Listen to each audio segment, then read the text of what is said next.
Hello বন্ধুরা, কেমন আছো তোমরা সবাই? আশা করছি তোমরা সবাই অনেক ভালো আছো। গুডেন্দি ব্লগিং চ্যানেলে তোমাদের সকলকে জানাই স্বাগত। আজ আমি তোমাদের জন্য নিয়ে এসেছি একটা নতুন ভিডিও। আজ আমি তোমাদেরকে বানিয়ে দেখাবো কীভাবে তোমরা খুবই সহজ উপায়ে তৈরি করে নিতে পারবে বাড়িতেই মেথি শাকের পরোটা, তাও আবার কোনো রকম ঝামেলা ছাড়াই। আর এইভাবে যদি মেথি শাকের পরোটা বানিয়ে নাও একবার, বাচ্চা থেকে বুড়ো সবাই তোমার খাবারের ফ্যান হয়ে যাবে। তো চলো তৈরি করে নিই। তো এখানে দেখো আমি কিছুটা পরিমাণ মেথি শাককে খুব ভালোভাবে সেদ্ধ করে নিয়েছি, সাথে নিয়েছি একটা লাল লঙ্কা। এখন এই লাল লঙ্কা সহ মেথি শাকটাকে খুব ভালোভাবে আমি পেস্ট করে নেবো। এরপর দেখো একটা বাটির মধ্যে আমি নিয়ে নিয়েছি প্রায় 200 গ্রামের মতো ময়দা। এখন আমি এতে দিয়ে নেবো প্রায় 1 চামচের মতো নুন। এরপর আমি এতে দিয়ে নেবো ময়ানের জন্য প্রায় 2 চামচের মতো সাদা তেল। এরপর এই প্রত্যেকটা উপকরণকে খুব ভালোভাবে মিশিয়ে আমি একটা সফট ডো তৈরি করে নেবো। তার আগে যেটা মেশাতে হবে মোস্ট ইম্পর্টেন্ট, সেটা হলো এই রেসিপির হিরো অর্থাৎ মেথি শাক পাতা বাটা।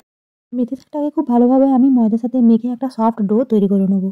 তো এই দেখো ডোটা তৈরি করা হয়ে গেছে। এখন আমি এটাকে 5 মিনিটের জন্য ঢাকা দিয়ে রেখে নেবো। এরপর কড়াই নিয়ে নিয়েছি সামান্য পরিমাণ সাদা তেল। আর এখন আমি তৈরি করে নেবো মেথি শাকের সাথে খাওয়ার জন্য একটা গরমা গরম আলুর দম বা পাঁচমিশালি সবজি। তো প্রথমে আমি কড়াইয়ে দিয়ে নিলাম সামান্য পরিমাণে আদা বাটা। এরপর আমি এতে দিয়ে নেবো একটা পেঁয়াজকে একদম ছোটো ছোটো করে কুচি করে নিয়েছি, সেটা আমি মিশিয়ে নেবো। এরপর আমি এতে দিয়ে নিয়েছি প্রায় 2 চামচের মতো নুন। আর এরপর আমি এতে দিয়ে নেবো প্রায় 2 চামচের মতো হলুদ। আমি এতে দিয়ে নেবো প্রায় 1 চামচের মতো ধনে জিরে গুঁড়ো, এবার প্রায় 1 চামচের মতো লঙ্কার গুঁড়ো। এরপর এই প্রত্যেকটা উপকরণকে খুব ভালোভাবে আমি ভেজে নেবো। খুব ভালোভাবে প্রত্যেকটা উপকরণ ভাজা হয়ে গেলে এখন আমি এতে দিয়ে নেবো আগের থেকে সেদ্ধ করে রাখা বিনস। এই বিনসটা কিন্তু আমার বাড়ির গাছের। আর এখন এই বিনসটাকে খুব ভালোভাবে আমি এই সমস্ত উপকরণগুলোর সাথে ভেজে নেবো। এরপর আমি এতে দিয়ে নেবো আগে থেকে সিদ্ধ করে রাখা ফুলকপি। এখানে যতগুলো উপকরণ আমি দিচ্ছি সমস্ত সবজি বা উপকরণগুলোই হচ্ছে আগে থেকে কিন্তু সিদ্ধ করে রাখা। ফুলকপিটা খুব ভালোভাবে ভাজা হয়ে গেলে এখন আমি এতে দিয়ে নেবো আগে থেকে সিদ্ধ করে রাখা আলু। আলুটা খুব ভালোভাবে ভাজা হয়ে গেলে এখন আমি এতে দিয়ে নেবো সামান্য পরিমাণে মটরশুঁটি বা কড়াইশুঁটি। এই প্রত্যেকটা উপকরণ কিন্তু আগে থেকেই সিদ্ধ করে রাখা ছিল, মানে আমি সিদ্ধ করে রেখেছিলাম। এই প্রত্যেকটা উপকরণকে বা সবজিকে আমি এখন খুব ভালোভাবে ভেজে নেবো। এখন আমি এতে মিশিয়ে নেবো আগে থেকে তৈরি করে রাখা টমেটো পিউরি। তোমরা চাইলে এক্ষেত্রে সসও দিতে পারো, কিন্তু টমেটো সসের পরিবর্তে আমি ভাবলাম যে টমেটো পিউরি যদি এখানে আমি দিই তাহলে কীরকম হয়। তো আমি এখানে দিয়ে দিলাম প্রায় 1 বাটির মতো টমেটো পিউরি। প্রত্যেকটা উপকরণকে খুব ভালো করে নাড়াচাড়া করার পর আমি এখন এতে দিয়ে নেবো সামান্য পরিমাণ ধনেপাতা কুচি। এরপর প্রত্যেকটা উপকরণকে খুব ভালোভাবে নাড়াচাড়া করে আমি 5 থেকে 10 মিনিট এটাকে ঢাকা দিয়ে রেখে নেবো। এখন দেখো আমি এখানে নিয়ে নিয়েছি চাকতি এবং বেলনা আর একটা ডোকে আমি এভাবে খুব সুন্দর করে তৈরি করে নিয়েছি। এখন সামান্য পরিমাণ গুঁড়ো নিয়ে আটার গুঁড়ো নিয়ে আমি খুব ভালোভাবে একটা পরোটাকে খুব ভালো করে বেলে নেবো।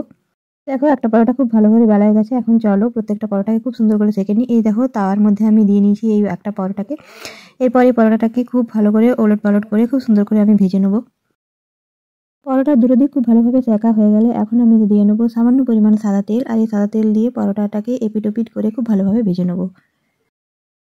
তো এখন এই যে দেখো একটা পরোটা আমার ভাজা হয়ে গেছে। আমি কিন্তু এভাবেই প্রত্যেকটা পরোটাকে খুব সুন্দর করে তৈরি করে নেবো। এই যে দেখো এখানে দেখো আমি নিয়ে নিয়েছি থালা। থালার মধ্যে আমি প্রথমেই রেখে নিয়েছি 2টো নারকেলের নাড়ু, একটা নাড়ু ছোট এবং একটা নাড়ু বড় হয়েছে। এরপর আমি পরোটাগুলোকে খুব ভালোভাবে সাজিয়ে নেবো। এখানে আমি 4টে এই যে পরোটা তৈরি করেছিলাম, পরোটা তৈরি করেছি অনেকগুলো, কিন্তু 4টে পরোটা আমি এখানে সাজিয়ে নিচ্ছি।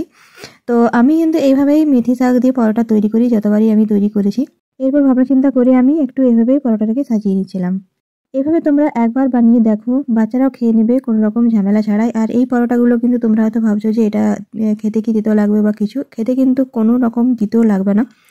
তোমরা চাইলে যদি তেতো লাগে সেই জন্য কিন্তু তোমরা যে কোনো মিষ্টিটাও ব্যবহার করতে পারো। এখানে যেরকম আমি নারকেল নাড়ুটা নিয়ে নিয়েছি। আর আমি খুঁজে পাচ্ছিলাম না যে কীভাবে পরোটাটাকে সাজালে পরোটাটা মানে বা থালাটাকে দেখতে ভালো লাগবে। এখন দেখো আমি এখানে নিয়ে নিলাম একদম গরমা গরম তরকারি বা আলুর দম।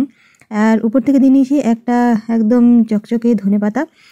তো দেখতে পাচ্ছ আমি খুব সুন্দর করে প্রত্যেকটা জিনিসকে খুব ভালো করে আমি সাজিয়ে নিয়েছি। তো এভাবে তোমরা অবশ্যই বাড়িতে একবার হলেও ট্রাই করবে মেথি শাকের পরোটা। খেতে কিন্তু হয়েছিল অসাধারণ।